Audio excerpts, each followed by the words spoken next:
Hey, this is Avi Gutman with another Ask Me Anything event brought to you by quantreasoning.com. I invite you to join me live next time. We do this every Saturday at 11 a.m. Eastern, and you can attend for free by starting your free trial at quantreasoning.com.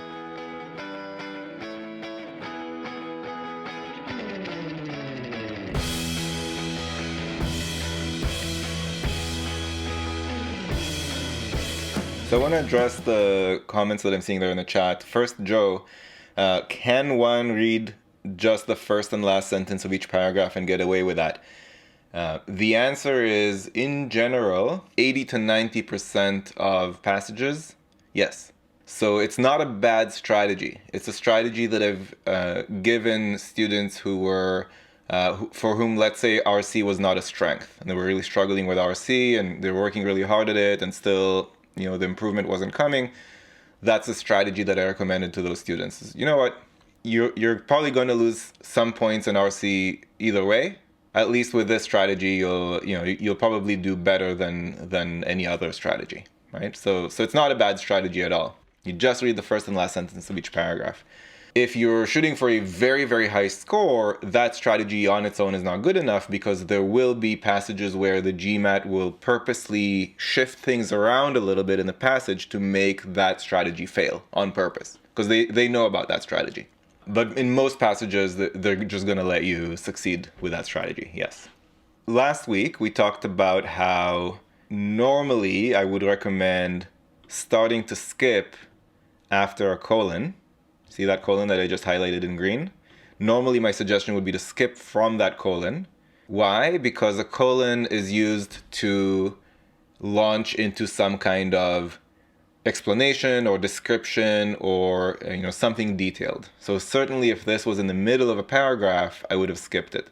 However, in this case, I don't skip it because it's the very beginning of the passage. So I give the first sentence of a passage a bit more of my patience, let's say. I'm a bit more patient with the very first sentence of a passage. I also said last week that the most important word in my mind for that first sentence, this is something that was counterintuitive for many of you, was the word only. And why did I say that that word was so important in my mind? Because it implies an expectation that the author has. Anything that gives me a window into the author's brain is important. The author wouldn't have used the word only if he didn't have an opinion, if he didn't have something that he either expected himself or he thought that we would expect. Maybe he thought that we would expect that it would be more than 3 carats of diamonds per ton of kimberlite. He was expecting that we would find this number to be a very low number. Now, the truth is, I didn't know that that's a low number. I mean, would you have known that 3 carats of diamonds per ton of kimberlite is a low number? I wouldn't have known. If you had told me, by the way, Avi, 3 carats of diamonds per ton of kimberlite is a lot, then I would have believed you. I would have said, okay, I guess that's a lot. I don't know. So the word only is a really important word because now I know that this is considered a very small amount, which explains to me why the author started by saying that diamonds are almost impossible to detect directly. Right? He's saying because they are so rare, and then he says very rich kimberlite pipes, which are, I don't know what kimberlite pipes are, by the way, so I read it's the routes through which diamonds rise, may contain only this many. So it's very rare. And that makes it almost impossible to detect them directly. Okay?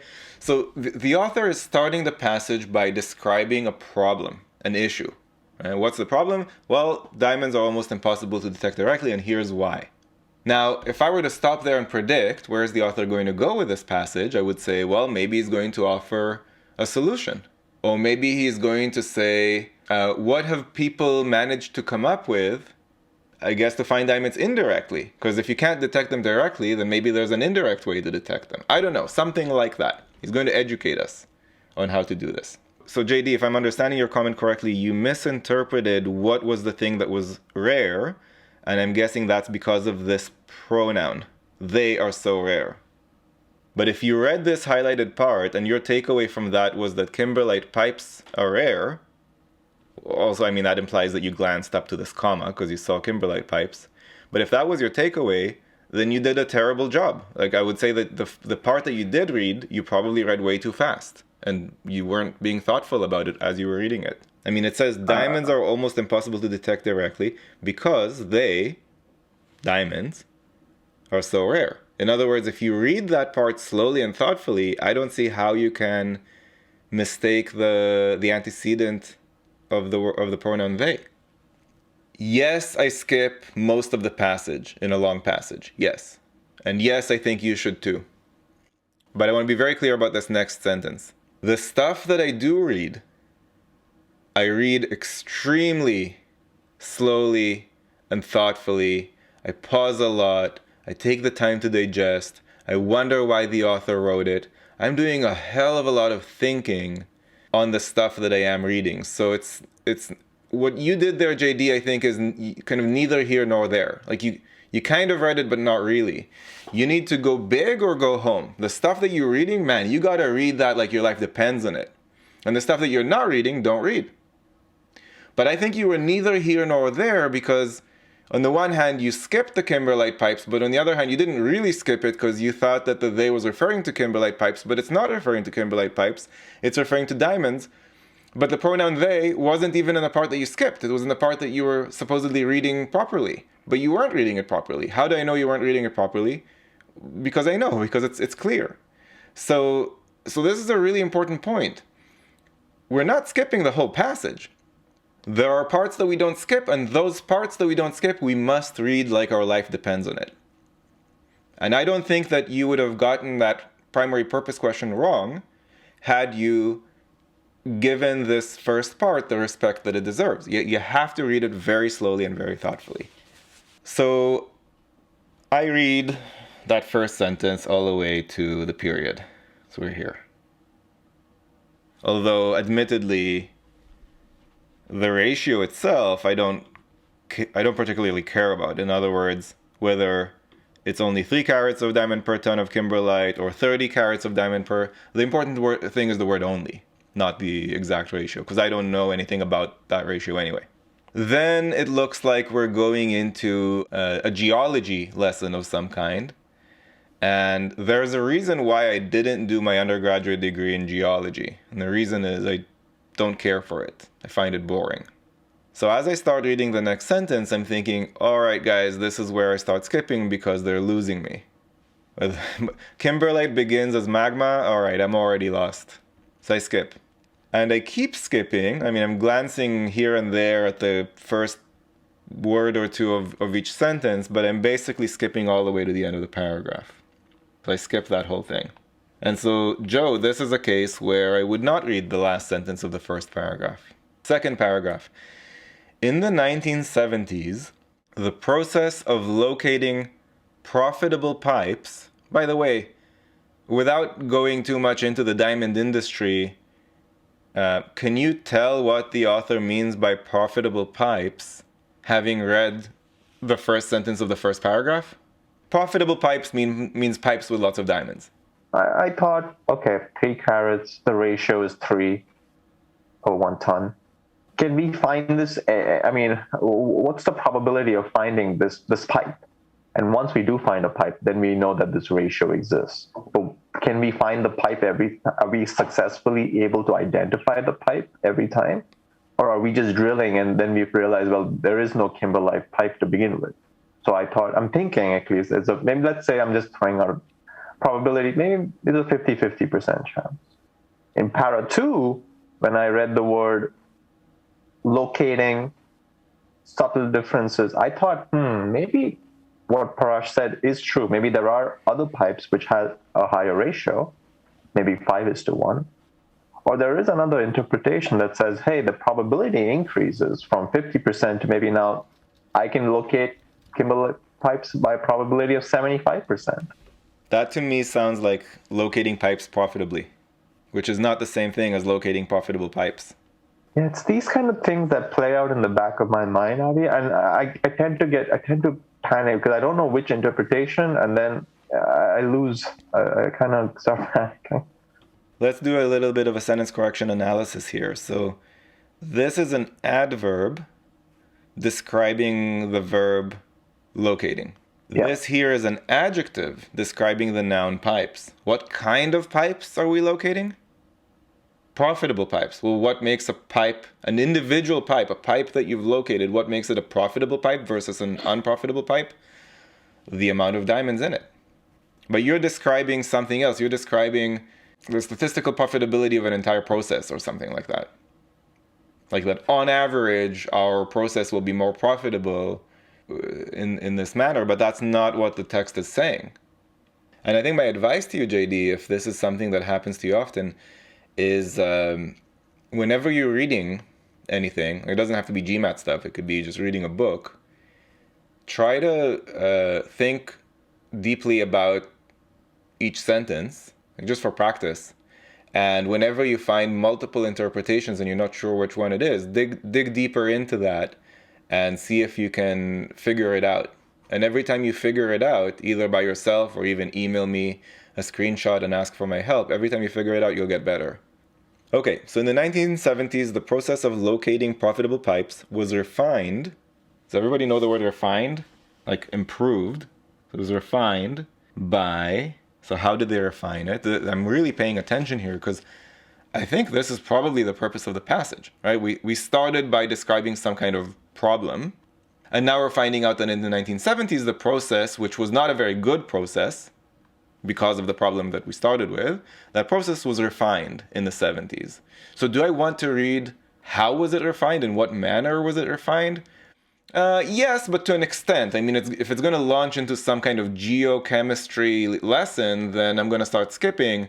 But if it's something I can wrap my head around fairly easily, then I do want to know, like, what was this, in what way was it refined? So it was refined by focusing on the subtle differences. Up until now, this is very easy for me to digest. This is not geochemistry so far.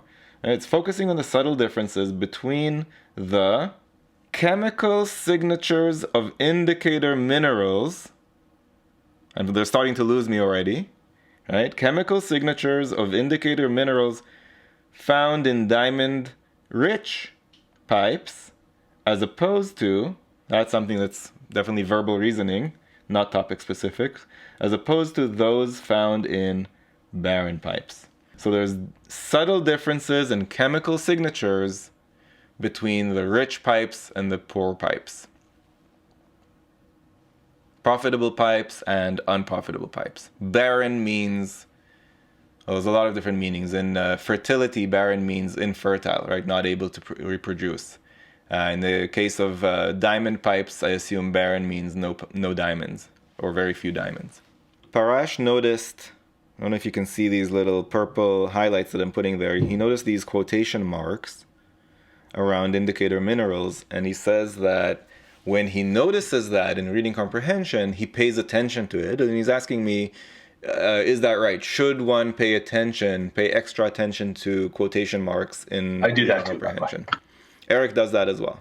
So I don't. JD does not. Okay. So the answer is it depends. It depends. There are different reasons why we would use quotation marks. And there are different parts of the passage that are maybe more important or less important.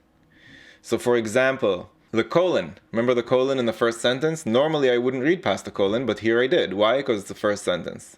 If there were quotation marks in the first sentence, whoa, I would really pay attention to that. Quotation marks in the middle of a geology lesson? Probably not. Unless it's a sentence in which the author is revealing something that he believes or doesn't believe, or an opinion. In this case, I would not pay attention to the quotation marks because it doesn't seem to me like the author is using these quotation marks for some important purpose. The author's choice to use those quotation marks is not something that's indicating some higher purpose or some other motivation by the author. It's just a very common use of quotation marks because he's naming something. What is an important use of quotation marks in terms of verbal reasoning? Saying that something is sarcastic, or, what does he mean when he puts this quotation marks? I think that would be something. That's right. JD got it. Remember in that Friends episode where I was Joey just thinking of that episode. Yeah, when Joey kept using the quotation marks and Ross was like, "Not using it right, Joe." Does anybody remember that? Yeah. You're not using it right. I'm a Seinfeld guy. Yeah, that's right. And I think what Joey was doing, he was like, I apologize. He was doing this, and he didn't realize that means he's actually not apologizing. But yeah, so that's a verbal reasoning kind of use of quotation marks.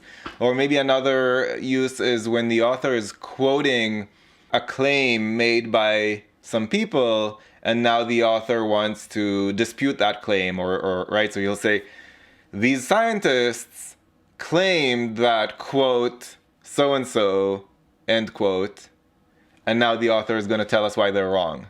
That would be an important use of quotation marks.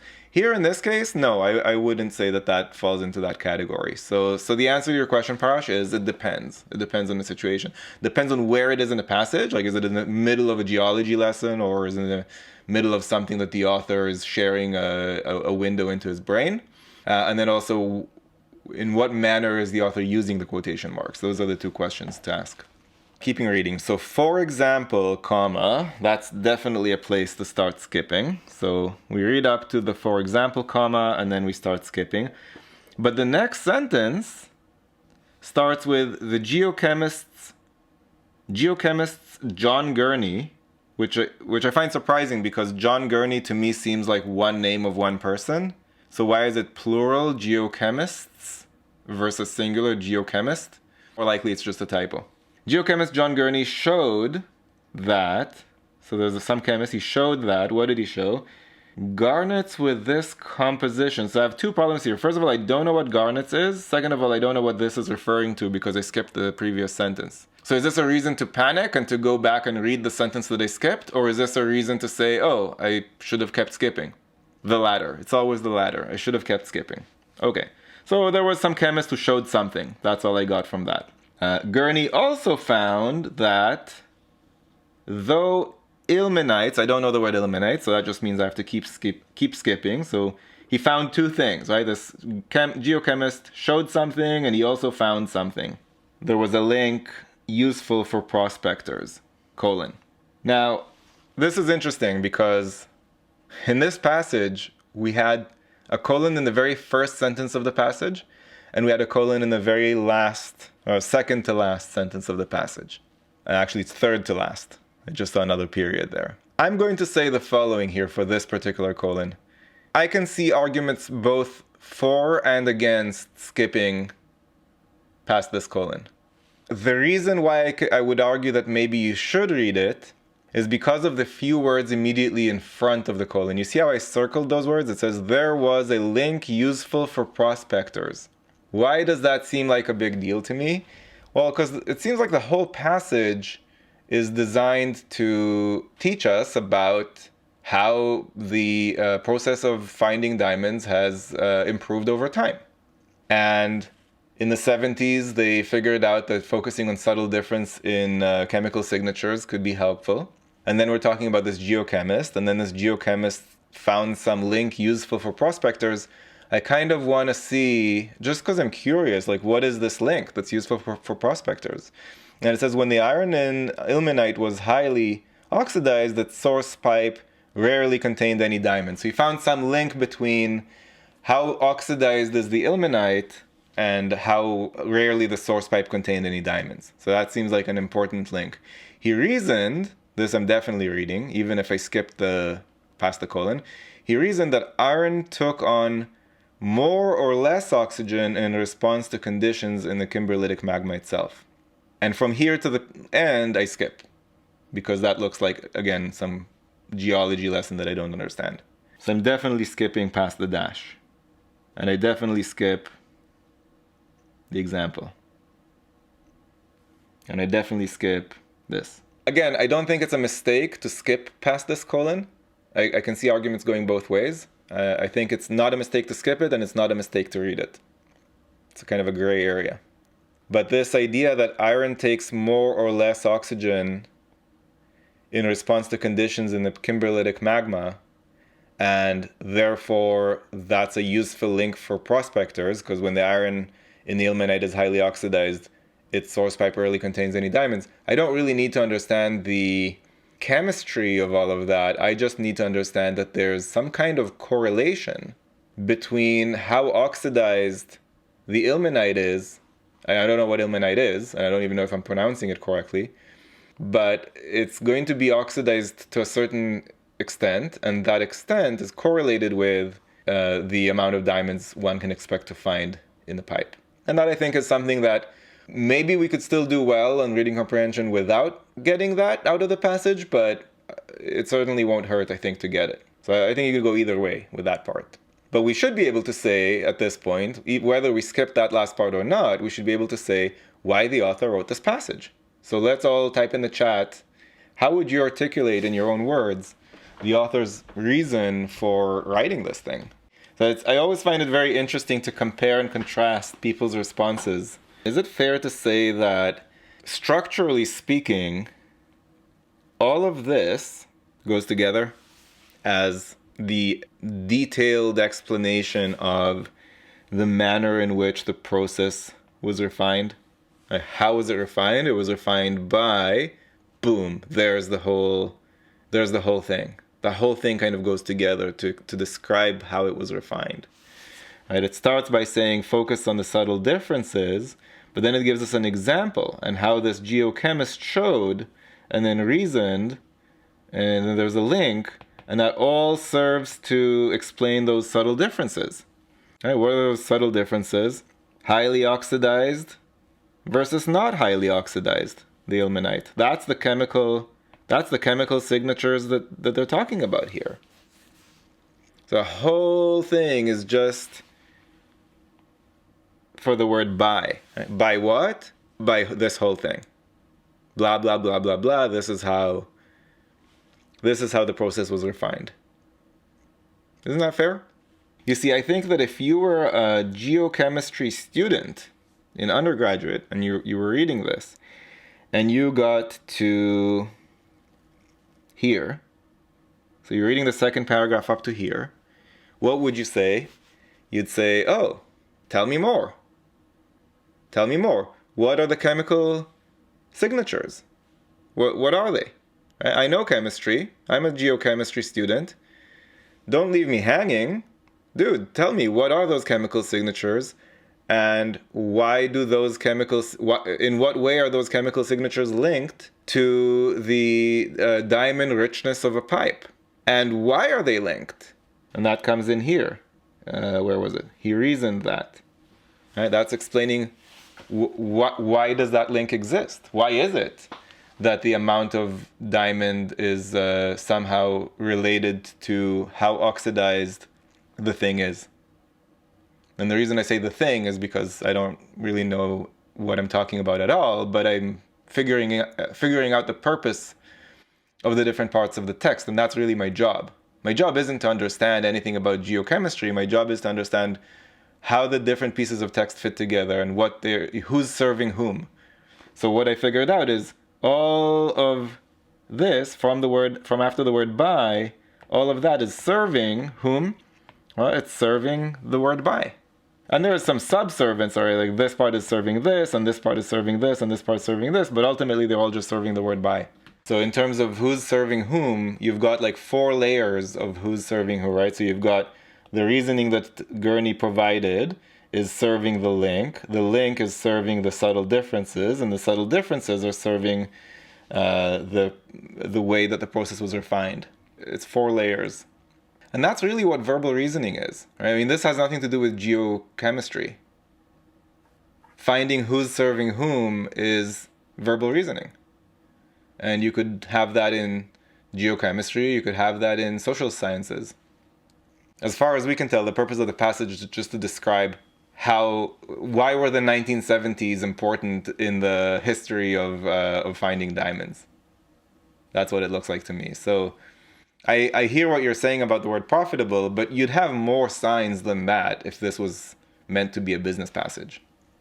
Instead of having details about chemical signatures, you'd have details about money if it was all about business. Hey, I'm just going to interrupt my own video for a moment here. If you're finding value in this video, please let me know in the comments below and give this video a thumbs up. It really motivates me to keep uploading a new video every day. Alright, back to the video. Now, I love this primary purpose question because the correct answer isn't very good. And they do that. All right? Look, if the correct answer was really good, everyone would pick it. So we have to use process of elimination to get to the right answer, because none of them is very good, but 4 of them are absolutely wrong, and so you have to pick the last one left standing.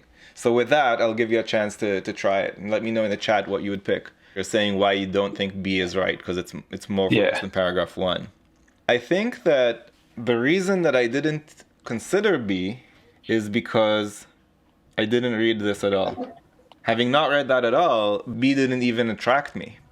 It's rare to get a passage where it seems like the author isn't passionate about anything and doesn't have a strong opinion. This is one of those passages, though. Yeah. This is a passage where you read it and you're like, man, I don't think that this author was up all night thinking about this and then got up out of bed in the morning and was like, that's it, damn it, I'm writing this passage. I'm done with this shit. A lot of passages are like that, where you're like, whoa, this author really has a chip on his shoulder. Like, he really needs to share this with the world and get it off his chest. This isn't one of those passages. And this does happen on the GMAT, but you're right that it's rare. But this is one of those passages. Like, I can't really say, here's what motivated the author to write this passage. It does read a lot more like just a history lesson or something like that. Which is why none of the answer choices looks very good. But if I had to pick between B or E, and let's also talk about C, because it looks like Parash was between C or E. And by the way, just for those people who did pick B, like, I see why you picked this. I totally see why you picked this. And the GMAT creators knew that many people would pick this. And they designed the passage in such a way so that many people would pick this.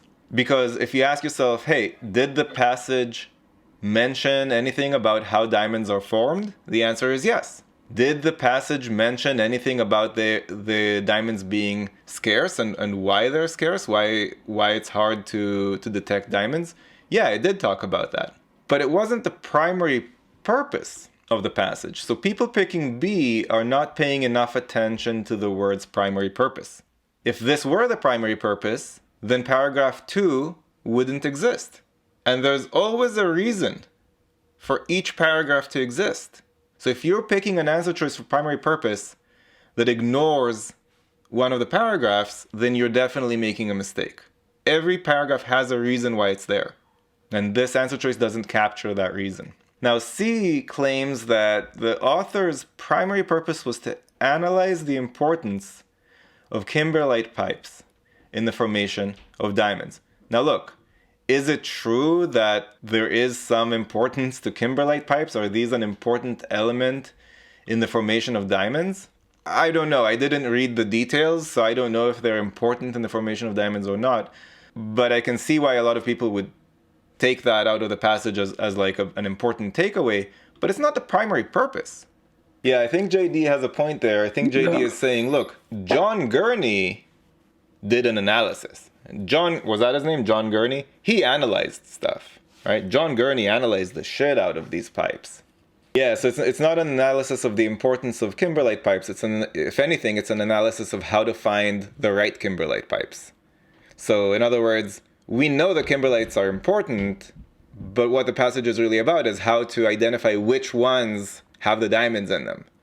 And that's what E has that C doesn't. Good, Surajit. So we're looking at the difference. This is a detailed question, right? We're going to have to go back to the passage and study this particular thing. We're looking for the difference between a G10 garnet and other versions of garnet.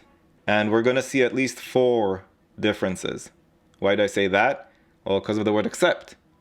Right? 4 of these will be listed as differences in the passage, and 1 of them won't. So are we ready to go back to the passage and look at the difference between G10 garnet and other versions of garnets? Let's have a look. So this is going to be in the second paragraph. Okay, this is all I could find about differences between G10 garnet and other types of garnets. So level of oxidation, okay, so I guess I was right to highlight that, because it is talking about that. Commonness of occurrence, chemical signature, place of formation, appearance in conjunction with diamond. I'm not telling you the answer. I want to see what everyone will pick. Let me know in the chat. But JD had it. I was wrong to highlight it because it wasn't talking about garnets, it was talking about ilmenites, and sure enough, they have a trap answer. So A is the correct answer. All the other things are differences that were mentioned. Many of you picked E. I think E is tricky. E is really tricky. But G10 was given as an example of what? What was the reason that the author mentioned G10? A higher ratio pipes. So the more profitable ones, right? So pipes that have more diamonds are more likely to have G10 garnets, and pipes that don't have, pipes that have other garnets are less likely. That's what E is talking about here. Appearance in conjunction with diamonds. So G10 is more likely to appear in conjunction with diamonds, and the other garnets are less likely, or not as likely. If you're ever going to be bailing on reading comprehension questions, these are the ones to bail on. The detail except, that's what I call them. Detail except questions are the best ones to let go of in RC. And the reason is that not only is it a detail, but it's a detail where you have to go and hunt and search and find 4 different things in order to eliminate them and then pick the 5th one that you couldn't find. It's a very time-consuming question. There's no way in which to solve a question like this quickly. This is always a question that's going to take a lot of time. So if you're the kind of person who runs out of time on the verbal section, and you're looking for opportunities to save time, this is a great one. Are there any answer choices here that you can eliminate easily? I'm so glad I skipped that part. I never saw the 90%. Yeah, it's a trap answer, JD. Even though it's a detailed question up? It's an inference question. That makes it an inference question. So A is gone. B, it's not about how conducive it is to diamond formation. Pipe's temperature was so high that it oxidized any diamonds the pipe might have contained. No. G10 is the one that has more diamonds. Avi, why did you eliminate B? B. Why is conducive? When you see conducive, what did you interpret from that word? Conducive meaning good for. What do we know about calcium and chrome? Oh yeah, you're right. It's the opposite. It's lower, whereas 3B is talking about higher. Or it's conducive. It's the opposite. Conducive means, the optimum conditions, right? Higher or lower would not matter. So it doesn't say in B high levels or low levels. It just says the levels, right? The levels of calcium and chrome in the pipe are conducive to diamond formation. Calcium and chrome might be important for diamond formation. No, I said they are equally good, but it's not. But conducive means that they support it. They support it. They're good for it. They improve it. I don't know what the levels of means. High levels, low levels. It's just kind of a nonsensical answer choice. Here's an analogous sentence. The money is conducive to a happy life. The level of money, the amount of money is conducive to a happy life. What amount of money? Lots of money? Not I don't know what that sentence means. It's just a nonsense sentence. And C and D are saying opposite things, so one of them is right and the other is wrong. Now let's say that we don't know.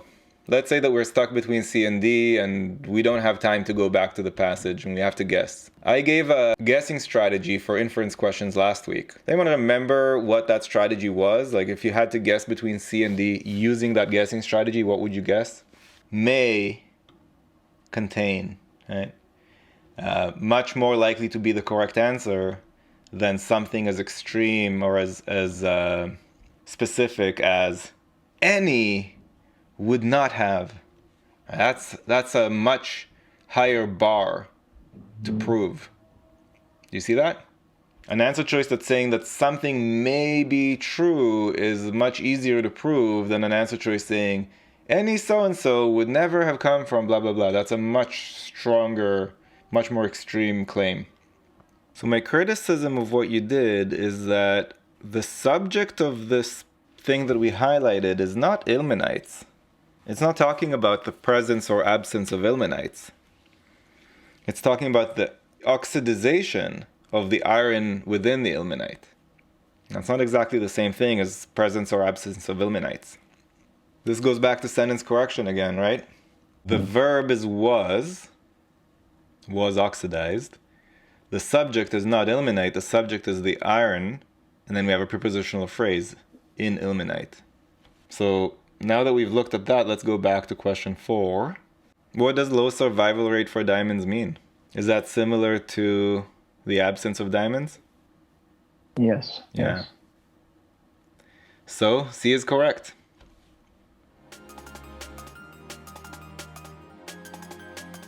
If you found this video useful, go to quantreasoning.com for a lot more where that came from. You should also click that like button and let me know in the comments below what you'd like me to make future videos about.